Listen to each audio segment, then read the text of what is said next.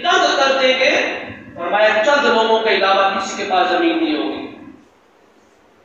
मुझे बताएं आप में से जितने भी मुतवस्सित तबका लोग हैं या उससे भी कम दर्जे के लोग हैं, उनके पास घर के अंदर, एक घर के अंदर 8-8 नहीं 8-8 फैमिलियां रह रही है, 4 मरलों के प्लाट के अंदर 8-8 फैमिली। वो घर नहीं ले सकती। कभी हमने नहीं सुना, पता क्या कहते हैं? यार पैसा नहीं है हमारे पास। हमारे जुमले बदल गए। हमने कहा पैसा नहीं है। अल्लाह ने फरमाया क्या कर रहे हो?